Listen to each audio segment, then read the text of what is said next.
everybody, it's your girl, nothing's impossible, 77, straight out of Brooklyn. And I'm in tune today, guys. 77. Oh no, why would I try it again?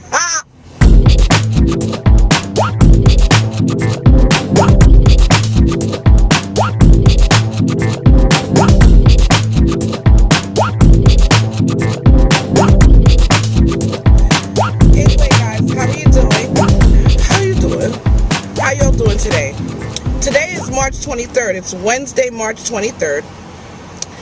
And I'm in my drive time university mode. You know, I'm en route, and of course the traffic is hideous, horrendous, obnoxious, and all that stuff. It's actually snowing, but it's wet snow. You know, it's not sticking, which is cool. And you know, I'm feeling pretty good this morning. I am feeling good.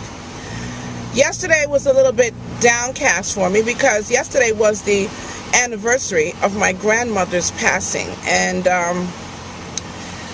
you know, I miss her so much. I was very close to my grandmother. She was the last of the Mohicans in that generation of my family, and I miss her love, and I miss her wisdom, I miss her presence, I miss all of that. So I said, you know, I want to drop in today and say a little something. I appreciate you guys so much, all your support. You guys do mean the world to me. But I stopped by this morning to have a little chit chat with you guys, you know. If you've ever read the Bible, which, you know, I've read the Bible quite a bit. And there's 1 Corinthians chapter 13 speaks about love. It says love is patient, love is kind, love is not boastful, love does not puff itself up. You know, love never remembers wrongdoings, and you all know the verse, that those of you that have read it, and I'm sort of paraphrasing. And you know, I thought to myself, after reading, you know, after reminiscing on that, I asked myself, have I ever really been in love? You know, have I ever really been in love? Because I've thought that I was in love and I wasn't patient. I've even thought that I was in love and I wasn't kind. I've thought that I was in love and I remembered wrongdoings of folks. You know, so if the good book is saying that those things aren't love, have we ever really loved? Isn't that a good question? You know, my entire life, I have been known to be one to speak my mind. Ever since I was a little girl. You know, I remember a little story once when I was younger, and my grandmother, as I'm speaking of my grandmother, here it is, I'm remembering a story about my grandmother. I have a cousin that's 2 months older than I am, and we were like, oh gosh, we were like two peas in a pod. We did everything together. And she was the quiet one, and I was the more outspoken one. But she was the sneaky one, and I wasn't. I mean, she was doing things that I wasn't doing, but because of my behavior, you know, the way I was outspoken, you would think I was the one that was doing stuff, you know.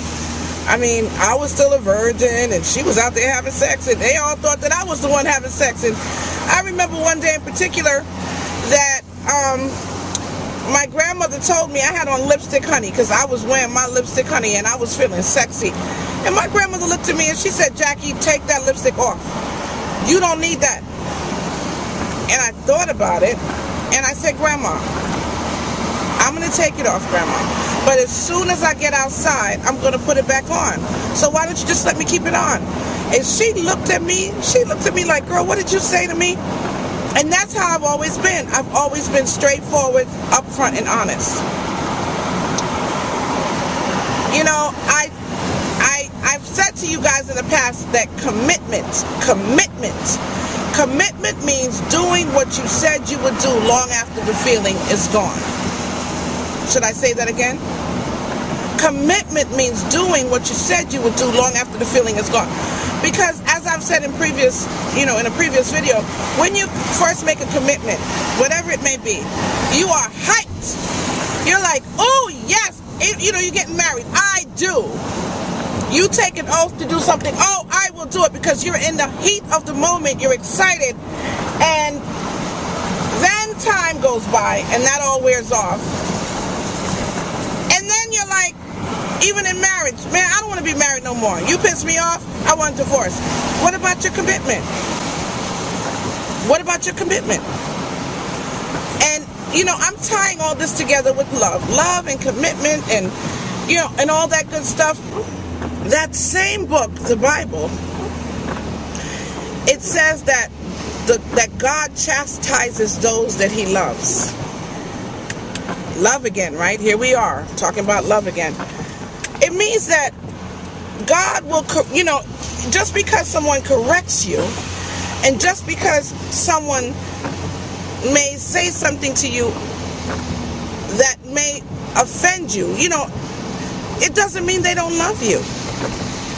We got to get this whole love thing together, y'all. I know I do.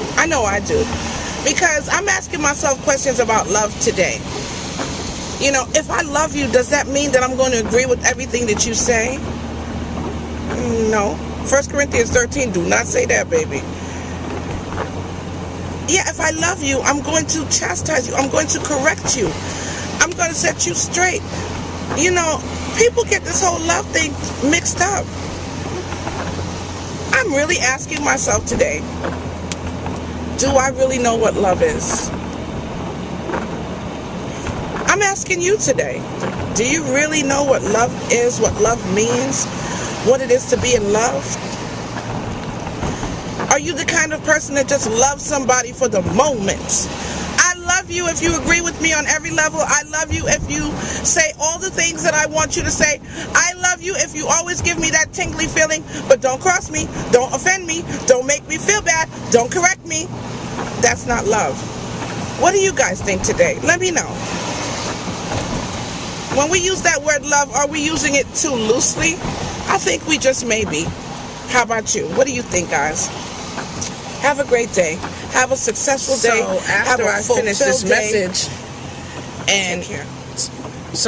finish this message, right, I'm about to cut the camera off. Guess what song comes into my heart? I want to know what love is. Hey, I want you to show me.